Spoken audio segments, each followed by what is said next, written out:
माता रानी जी का आशीर्वाद उन पर ही बरसता है जो उनके नाम का सच्चे दिल से स्मरण करते हैं। संदेश को शुरू से लेकर अंत तक जरूर देखें और संदेश को बीच में से छोड़कर जाने की गलती कभी ना करें। मेरे बच्चे, मैं तुम्हें बहुत समय से सुनते आ रही हूँ कि तुम्हें कोई नहीं समझता और इसकी वजह से तुम दुखी हो जाते हो और अपने आत्मविश्वास को हानि पहुँचाते हो। लेकिन एक बात को हमेशा ध्यान रखो कि इससे कोई फर्क नहीं पड़ता कि तुम्हें कोई समझ रहा है या नहीं, बल्कि फर्क इससे पड़ता है कि क्या तुम उनकी बातों को अपने दिल पर लगा बैठे हो। क्योंकि मेरे बच्चे, अगर ऐसा है तो तुम बहुत बड़ी समस्या में हो, क्योंकि इस प्रक्रिया में तुम्हारा मन प्रभावित हो रहा है। किसी भी बुरे विचारों को तुम्हें अपने मन में जगह नहीं देनी है। हमेशा सकारात्मकता की ओर आगे बढ़ना है। अपने मन के नकारात्मक ख्यालों से बाहर निकलो। सच क्या है ये समझने की कोशिश करो। स्वयं के कर्मों को दर्पण में देखो और इसका आकलन करो कि कौन से विचारों को ग्रहण करना तुम्हारे लिए उत्तम रहेगा और कौन से विचारों को ग्रहण करना अच्छा नहीं रहेगा। इंसान अपने विचारों से बड़ा होता है, इसलिए अपने विचारों को उच्च श्रेणी का बनाओ।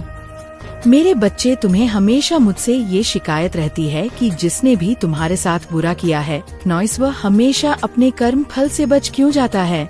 उसे कभी भी दुख का सामना नहीं करना पड़ता, वह तो बुरे काम करके भी सुख भोगते हैं। तुम्हारी इसी गलतफहमी को मैं दूर करने आई हूँ। तुम जो यह सोचते रहते हो कि वह तो बुरा काम करके भी आजाद घूम रहा है और तुमने कुछ नहीं किया, फिर भी तुम्हें दुख का भागी बनना पड़ रहा है, तो मैं तुम्हारा ये भ्रम तोड़ने आई हूँ। मेरे बच्चे, सबको उसके कर्मों का फल अवश्य प्राप्त होता है, बस उस कल को भोगने का समय अलग रहता है। और यही मैं तुम्हें बताने आई हूँ कि उस बुरे व्यक्ति का बुरा समय आ चुका है। उस व्यक्ति से उसकी सारी खुशियाँ छीन चुकी है। वो हर रोज कहीं आंसू बहाता है। वह व्यक्ति अपने पतन पर है। जो बुरा उसने तुम्हारे साथ किया, अब उसका पता सबको चल चुका है और जो लोग उससे पहले अच्छा समझते थे, उन सभी लोगों के सामने उसकी सच्चाई बाहर आ गई है। अब लोगों को यही समझ आने लगा है कि वह व्यक्ति कितना था। वह कभी किसी का भी भला नहीं सोचता था, सिर्फ अपने फायदे के बारे में ही सोचता था और दूसरों का नुकसान कर बैठता था। धीरे धीरे उसके सभी मित्र उसका साथ छोड़कर जा रहे हैं। वह अब किसी का भी विश्वास पात्र नहीं रहा।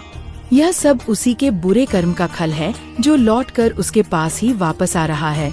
मेरे बच्चे, वह जो आज महसूस कर रहा है, उससे उसे ये पता चल रहा है कि उसने तुम्हारे साथ कितना गलत किया है और अब उसे अपनी गलती का एहसास हो रहा है।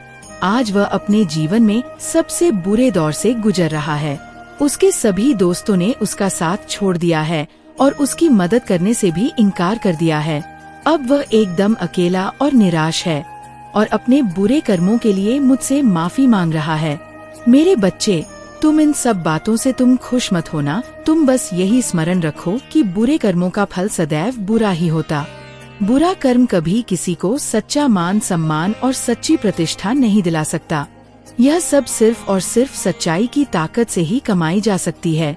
इसलिए अपने कामों को सदैव उत्तम रखो। मेरे बच्चे, दूसरों की मदद में उपयोगी बनो। तुम्हारा कभी भी कुछ बुरा नहीं होगा। आज मैं बहुत प्रसन्न हूँ। मैं तुम्हें ये बताने आई हूँ कि पूर्व समय में तुमने जो भी बुरे कर्म किए थे, उन सब की सूची अब खत्म हो गई है। तुम्हारा बुरा दवार अब समाप्त हुआ। तुमने अपने सभी बुरे कामों के फल को भोग लिया है। इस प्रक्रिया के दौरान तुम बहुत बार हताश हुए, निराश हुए, मुझसे माफी भी मांगी। मैंने तुम्हें जितने भी बुरे दौर दिखाए, तुमने उन सबको सफलतापूर्वक पार किया। मैंने जो भी सबक तुम्हें सिखाने चाहे, तुमने उन सबको सीखा और अपने जीवन में निरंतर आगे बढ़ते चले गए। मैं तुम्हारी इस कामयाबी से अत्यंत प्रसन्न हूँ। इस अवधि के दौरान तुम्हारे अंदर बहुत परिवर्तनों ने जन्म लिया। तुम कई बार टूटे भी मेरे सामने रोकर अपने दुखों को व्यक्त किया और अपनी करने के लिए क्षमा याचना भी की। ऐसा करने से तुमने अपनी उन्नति के द्वार खोल दिए हैं। मेरे बच्चे, हम सब कभी ना कभी अपने मार्ग से भटक जाते हैं। बुरे रास्ते हमें अपनी ओर आकर्षित कर लेते हैं, परंतु आपको अच्छे और बुरे का फर्क समझकर अपना चयन करना था। एक व्यक्ति के व्यक्तित्व को उसका ही दृष्टिकोण बनाता है। आप जैसा दृष्टिकोण रखेंगे, आपके रास्ते उतने ही पवित्र और सरलते जाएंगे। किसी भी कार्य को करने से पहले यह जानना बहुत आवश्यक है कि वह मार्ग आपको सत्यता की ओर ले जा रहा है या नहीं। आपका एक चयनित मार्ग आपके भविष्य को निर्धारित करता है। इसीलिए मैं बार बार तुम्हारे जीवन में प्रवेश करती हूँ और तुम्हें सत्य के मार्ग पर चलने के लिए प्रेरणा भी देती हूँ। तुम में से कुछ तो मेरी बातों को समझकर तुरंत ही अपने मार्ग को सकारात्मक बना लेते हैं, परंतु जो व्यक्ति मेरे प्रेम से समझाने पर भी नहीं समझता, वह मेरे दंड का भागी बनता है और उसे मेरे रौद्र रूप का सामना करना पड़ता है और वह अपने जीवन में कष्ट का भागी बनता है और फिर शुरू होती उसकी यात्रा जो उसे बार बार कष्ट पहुंचाती है। वह अपने जब तक भ्रमित मार्ग से बाहर नहीं आ जाता और सत्य का चयन नहीं कर लेता और जब वह अपने पापों का प्रायश्चित कर लेता है, तब उसे मेरी कृपा दृष्टि प्राप्त होती है और आज तुमने इस कठिन यात्रा को पार कर लिया है और पुनः सत्य के मार्ग पर अग्रसर हो चुके हो। मेरे बच्चे, धन स्वरूप में तुम्हें तुम्हारा मन चाहा वरदान देती हूँ। तुम्हारी जो भी इच्छा है वो अगले 2 दिनों में अवश्य पूरी होगी। तुम हमेशा सत्य के मार्ग पर यूं ही बने रहो और अपने से जुड़े सभी लोगों का भला करते रहो। तुम्हारा कल्याण अवश्य हो। मेरे बच्चे, तुम विचलित ना हो। जो संकट तुम्हारे समक्ष है उसका अंत शीघ्र ही होगा। यह जीवन भर नहीं रहने वाला है। इस व्यथा को त्याग दो। मुझ पर विश्वास रखो। तुम मेरे सच्चे भक्त हो। भक्ति का महत्व तुम्हें ज्ञान होना चाहिए। भक्ति वह नौका है जो हर भक्त को भवसागर पार करा देती है। यदि भक्त है तभी भगवान है, यदि संतान है तभी माता है। भगवान भक्त के सर पर लगा वह छत्र है जो सदैव भक्तों को हर संकट के ताप से दूर रखते हैं। वह सदैव अपने भक्तों की रक्षा करते हैं। वह सदैव अपने भक्तों को सत्य का मार्ग दिखाते हैं। मेरे बच्चे, सत्य और सदाचार ही जीवन का सार है। इसी से जीवन की धुरी चलती है। तुम्हें सदैव ऐसा आचरण करना चाहिए जिससे कभी किसी को कष्ट न पहुँचे। किसी और से हमारा तात्पर्य है अन्य जीवों से, प्रकृति के सभी अवयवों से, वृक्ष, जल सभी का ध्यान रखें। बेजवाड़ा को महसूस करें, उनकी विविधता को समझें, उन्हें भोजन कराएं, उनका सम्मान करें। किसी भी प्रकार से उन्हें कष्ट न पहुँचाए। उनके साथ क्रूर व्यवहार न करें। उनकी तृप्ति, उनकी प्रसन्नता तुम्हारी प्रहति के सभी द्वार खोल देंगी। तुम्हें हर संकट से मुक्त मिल जाएगी।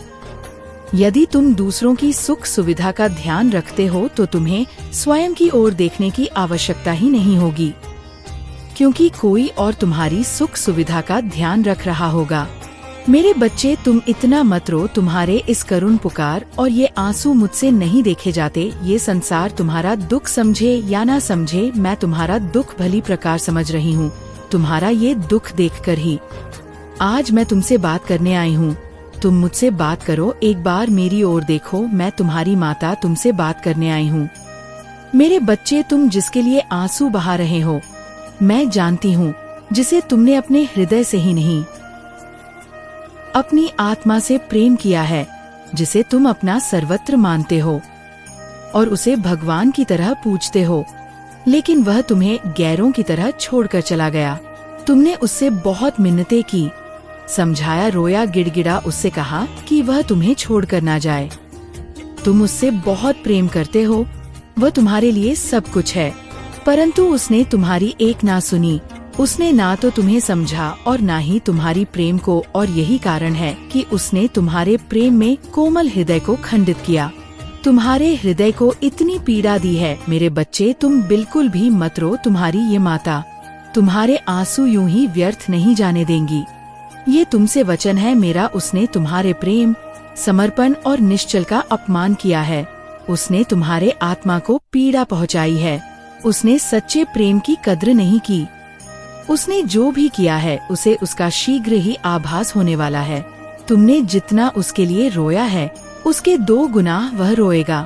तुम्हारे लिए मैं उसे बहुत जल्द अनुभव कराने वाली हूँ कि उसने तुम्हें छोड़कर कितनी बड़ी भूल की है। उसने अपने जीवन में क्या खोया है या बहुत जल्द वह समझने वाला है। मेरे बच्चे, अब वह तुम्हारे सच्चे प्रेम को भी समझेगा। वह तुम्हारे प्रेम और तुम्हारे महत्व को समझेगा। उसने जितनी पीड़ा तुम्हें दी है, उससे कहीं ज्यादा वह पीड़ा को अनुभव करेगा। वह लौटकर तुम्हारे पास ही आएगा। इस दुनिया की भीड़ में वह जब अकेला होगा, जब हर तरफ से उसे धोखा और दुख मिलेगा, तब उसे तुम्हारी याद आएगी और वह तुम्हारे पास ही आएगा। मेरे बच्चे, तुम देखना, वह बहुत जल्द तुम्हारे पास आएगा और ऊ प्रकार रोएगा, गिड़गिड़ा जिस प्रकार तुमने किया था जब वह तुम्हें छोड़कर जा रहा था। तुमसे प्रार्थना करेगा कि तुम उसे माफ कर दो। मेरे बच्चे, मुझे पता है कि तुम वर्तमान स्थिति से खुश नहीं हो। तुम्हें लगता है कि तुम्हारा जीवन दुर्लभ है, अपने भाग्य को कोसते रहते हो। तो समझ लो कि ये सब तुम्हारे ही विचारों का परिणाम है। तुम में आत्मविश्वास की कमी है, तुम्हारे विचारों में दोष है।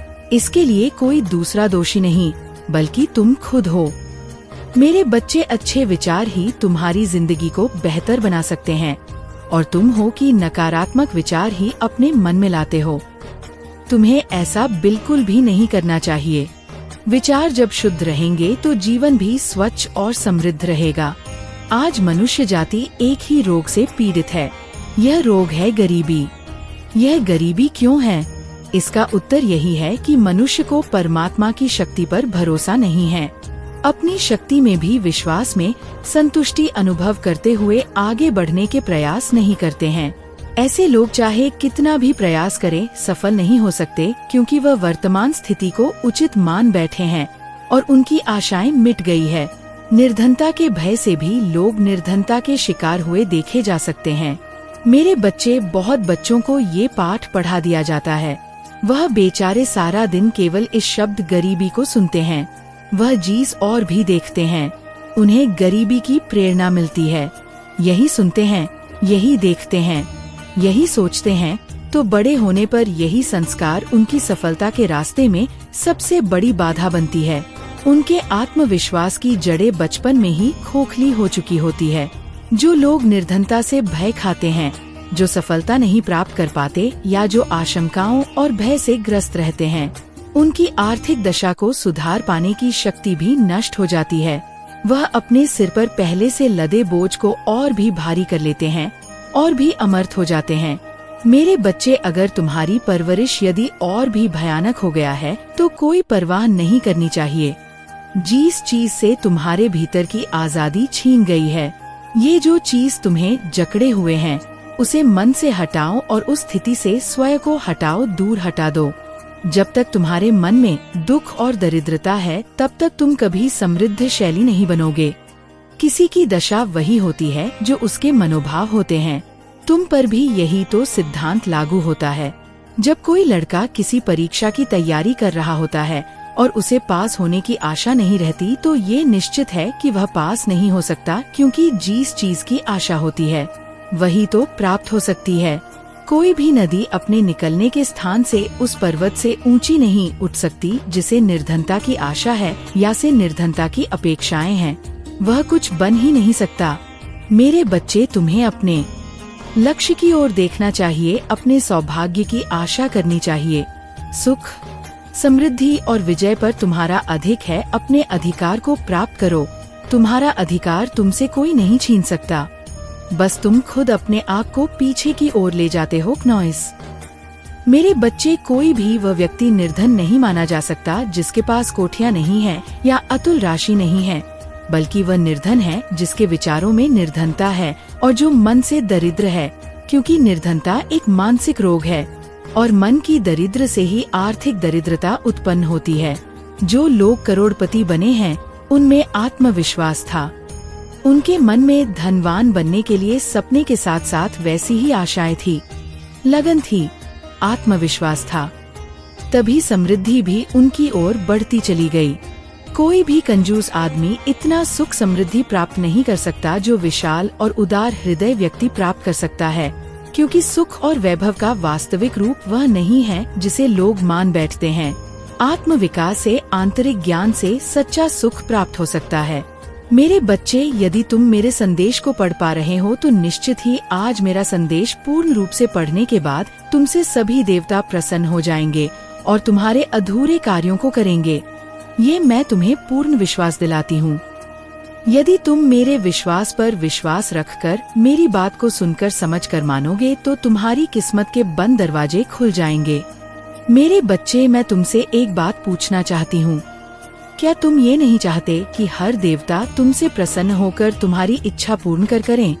मैं जानती हूँ कि तुम चाहते हो तुम्हारे हर कार्य को हर देवता प्रसन्न होकर पूर्ण करें, लेकिन शायद तुम नहीं जानते कि तुम्हें वह कौन सा रास्ता अपनाना चाहिए, जिसको अपनाने के पश्चात यदि तुम उसके बारे में ये जानते हो कि पूजा करना बहुत जरूरी है, मंत्रों का उच्चारण करना बहुत जरूरी है। तुम जो भी सूर्य भगवान को जल अर्पित करते हो या लक्ष्मी की पूजा करते हो, महादेव की पूजा करते हो या तुम स्वयं मेरी पूजा करते हो या किसी अन्य देवी देवता की पूजा करते हो, पृथ्वी पर जितने भी देवी देवता है सभी की तुम पूजा पाठ करते हो। हर किसी को प्रसन्न करने के लिए वह हर कार्य करने के लिए तैयार रहते हो, जिससे वह प्रसन्न होकर तुम्हारे कार्यों को पूर्ण करें। लेकिन मेरे बच्चे, तुम यह भूल गए हो, ये शायद जानते हुए भी अनदेखा कर रहे हो। तुम्हारे जीवन में इतनी पूजा करना अहम भूमिका रखता है, उसी प्रकार तुम्हारे पूजा के समान किए गए कद तुम्हारे जीवन में तुम्हें हर देवता को प्रसन्न करने के समान होता है। क्योंकि पूजा करते हैं और कर्म अच्छे नहीं करते तो पूजा भी व्यर्थ है यदि तुम कर्म सही करते हो। और पूजा केवल एक कुछ समय ही करते हो तो सभी देवता सदैव प्रसन्न होकर कार्य को पूर्ण करेंगे। पृथ्वी पर जो शक्ति विद्यमान है वह तुम्हारी पूजा से प्रसन्न होकर तुम्हें फल नहीं देती, बल्कि तुम्हारे कर्मों से प्रसन्न होकर तुम्हें फल देती है। इसलिए यदि तुम चाहते हो कि तुम्हारे सभी कार्य पूर्ण हो और तुम्हारे जीवन में कोई भी बाधा उत्पन्न ना हो, जीवन में खुशियाँ ही खुशियाँ हो, तो तुम धर्म के विरुद्ध कोई कार्य मत करो। अगर तुम ऐसे व्यक्ति पर भरोसा करना छोड़ दो जो तुम्हारा मित्र नहीं बल्कि शत्रु है, ऐसे लोगों की बातें सुनना बंद करो जो तुम्हारे अपने होकर भी तुम्हारे लिए खतरा बन रहे हैं। तुम उन्हें पहचान नहीं पा रहे नॉइस, और तुम्हें ये बात भी समझ में नहीं आ रही जिसको तुम बार बार अपना कहकर पुकार रहे हो, वही तुम्हारे पेट पीछे तुम्हारा दुश्मन बना हुआ है, तुम्हारे लिए ऐसे कार्यों को करता जा रहा है, अर्थात वह ऐसे में तुम्हारे बनते कार्यों को बिगाड़ना ही प्रारंभ नहीं कर रहा, बल्कि कुछ ऐसी योजना बना रहा है जिसके बारे में तुम्हें जा भी नहीं है। इसलिए मेरे बच्चे, मैं आज विवश हो गई हूँ तुम्हें समझाने के लिए और बताने के लिए, क्योंकि सावधान करना मेरा कार्य है और समझना तुम्हारा। मैं माँ होने के नाते तुम्हें समझा सकती हूँ, सावधान कर सकती हूँ, तुम्हारी सहायता कर सकती हूँ, लेकिन मैं तभी कर पाऊंगी जब तुम्हें भी की सहायता के लिए पहले पहल करनी होगी। अर्थात जब तक तुम नहीं चाहोगे तुम्हारी सुरक्षा नहीं हो पाएगी। इसलिए आज मेरे देश को बहुत ही ज्यादा ध्यान पूर्वक सुनना और समझना जो मैं तुमसे कहना चाहती हूँ। यदि तुमने उस बात को समझ लिया तो निश्चित ही ये मैं तुमसे वादा करती हूँ कि जीवन में तुम कभी भी किसी के हाथों से ना तो धोखा खाओगे और ना ही तुम्हारे प्रति कोई षड्यंत्र रचे, और ना ही तुम्हारा कोई ऐसा व्यक्ति जो कि अपना दिखावा होने का ढोंग कर रहा है वह तुम्हें धोखा दे पाएगा, क्योंकि मेरे बच्चे, धोखा वही दे सकता है जिस पर तुम अत्यंत भरोसा करो, और अत्यंत भरोसा केवल तुम्हें किस पर करना चाहिए वह भी मैं तुम्हें बताऊंगी। लेकिन यदि तुमने मेरी बातों को आधा अधूरी सुनकर छोड़ दिया तो तुम्हें ना तो पूरी बात समझ में आ पाएगी और ना ही पूर्ण ज्ञान प्राप्त हो पाएगा। हर बात के लिए तुम्हें हर बात को पूरी तरह से समझना जरूरी है, और हर खतरे से बचने के लिए तुम्हें सावधान रहना भी जरूरी है। लेकिन सावधान तुम तभी रह सकते हो जब तुम्हें उस बात का पता हो कि ऐसा कौन सा व्यक्ति है जो तुम्हारे पीठ पीछे तुम पर वार करने का प्रयास कर रहा है। ऐसे व्यक्ति से बचना तो जरूरी है ही, लेकिन उस व्यक्ति के बारे में पूर्ण जानकारी होना उससे भी ज्यादा जरूरी है। मेरे बच्चे, अब मेरी बात को बहुत ही ज्यादा ध्यान से सुनो। वह व्यक्ति तुम्हारे बहुत करीब है और ज्यादा समय नहीं हुआ है। तुम उसे अभी अभी मिले हो, अर्थात जहाँ पर तुम्हारा कार्यस्थल है, जहाँ पर तुम कार्य को कर हो।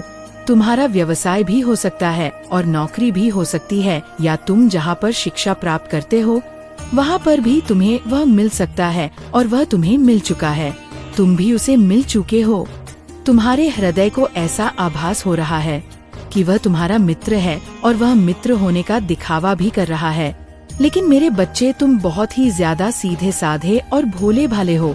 किसी पर शीघ्र ही भरोसा कर लेते हो, चाहे भले ही कोई कितना भी छलावा भर के रखे। लेकिन जो व्यक्ति सीधा होता है वह हर व्यक्ति पर भरोसा इसी वजह से कर पाता है कि वह जैसा खुद होता है वैसा ही संसार के हर व्यक्ति को समझना प्रारंभ कर देता है, और शक करना उससे कुछ दूर रहता है, क्योंकि उसका कारण केवल इतना होता है कि उसका मन बहुत ही ज्यादा साफ होता है और पवित्र होने के साथ साथ उसका हृदय बार बार हर बात के लिए ऐसा आभास करता है कि वह जैसा देख रहा है, जैसा सो रहा है, जैसा दूसरों के बारे में समझ रहा है, वैसा ही वह स्वयं है। और ऐसा तभी हो पाता है जब वह व्यक्ति खुद सही होता है, और यही तुम्हारे साथ भी हो रहा है। इसलिए मेरे बच्चे, मेरी बात को बहुत ही ज्यादा ध्यान से सुनो, क्योंकि ऐसा व्यक्ति तुम्हें मिल तो चुका है और तुम उसके मित्र भी बन चुके हो। अब यह निर्भर तुम पर करता है कि तुम कौन से कार्य को कर रहे हो, अर्थात तुम व्यवसाय करना प्रारंभ कर चुके हो या तुम नौकरी करते हो, तुम एक छात्र हो और तुम पढ़ाई करते हो। लेकिन मेरे बच्चे, ऐसा व्यक्ति जो तुम्हें मिल चुका है, वो व्यक्ति तुम्हें आगे जाने देना नहीं चाहता। ना तो वह चाहता है कि व्यवसाय में तुम तरक्की करो। यदि तुम व्यवसाय करते हो तो वह चाहता है कि तुम व्यवसाय में तरक्की ना करो, क्योंकि उसने बहुत पहले ही अनुमान लगा लिया कि यदि तुम्हारा व्यवसाय बहुत अच्छा चलेगा और तुम दिन दुगनी और रात चौगुनी तरक्की करते जाओगे तो तुम बहुत ही आगे पहुंच जाओगे, और इस संसार में तुम भी वह ऐश मौज करोगे जो दुनिया का हर बड़ा व्यक्ति करता है। मेरे बच्चे, तुम धन धान से परिपूर्ण बन जाओगे। तुम बहुत ही ज्यादा ठाट बाट से रहोगे और बहुत ज्यादा अमीर हो जाओगे, बल्कि वह गरीब का गरीब रह जाएगा, क्योंकि ना तो वह ऐसा कार्य करता है और ना ही उसके पास इतनी बुद्धि है कि वह ऐसे कार्यों को कर पाए। क्योंकि मेरे बच्चे, हर व्यक्ति की बुद्धि अलग अलग प्रकार से होती है और अलग अलग कार्य करती है। जिस व्यक्ति की बुद्धि जैसा कार्य करती है वह व्यक्ति वैसा ही सोच पाता है और वैसे ही कार्यों को कर पाता है। लेकिन यह भी सत्य है कि जो व्यक्ति पीछे हाथों से उस मौके को, उस अवसर को स्वीकार कर लेना है, उस मौके को हाथ से जाने नहीं देना है, क्योंकि इन अगले 24 घंटों में जिंदगी आपको बहुत बड़े बड़े, बहुत शानदार अवसर देने वाली है। और ये ऐसे ऐसे मौके होंगे जिसके लिए आप बहुत बेसब्री से इंतजार कर रही थी। लेकिन यदि अभी भी आपने इन मौकों को अपने हाथों से जाने दिया तो फिर आपको दोबारा ऐसा मौका कब मिलेगा ये कोई नहीं जानता। मिलेगा भी या नहीं मिलेगा यह भी बताना बहुत ज्यादा मुश्किल है। इसीलिए समय रहते जो भी अवसर आपको मिले, दोनों हाथों से उस अवसर को स्वीकार करके आगे बढ़ने पर आपको ध्यान देना होगा। साथ ही साथ आपको बता दें, अगले ये 24 घंटे में आपको अपने आप पर विश्वास जगाए रखना होगा। खुद पर से विश्वास कम मत होने देना, क्योंकि देखिए, आपके दुश्मन हैं। जो लोग आपसे जलेंगे वो लोग आपका विश्वास तोड़ने की बहुत कोशिश करने वाले हैं। वो लोग आपको बदनाम करने की बहुत कोशिश करेंगे। वो लोग यही बात कहेंगे कि यह काम तेरे लिए बहुत मुश्किल है, तू यह काम मत कर, तू ऐसा काम मत कर। लोग पूरी कोशिश आपके विश्वास को तोड़ने के लिए करेंगे, लेकिन आपको अपना विश्वास कायम रखना होगा। आपको यह बात समझनी होगी कि मैं ये सब कुछ कर सकती हूँ। दुश्मन कोई ऐसा व्यक्ति है जो आपके आसपास रहता है, जो आपकी सारी योजनाओं को जानता है, सारी बातों को समझता है, लेकिन फिर भी वह यह नहीं चाहता कि आप जीवन में आगे बढ़े। वह केवल और केवल आपको बर्बाद कर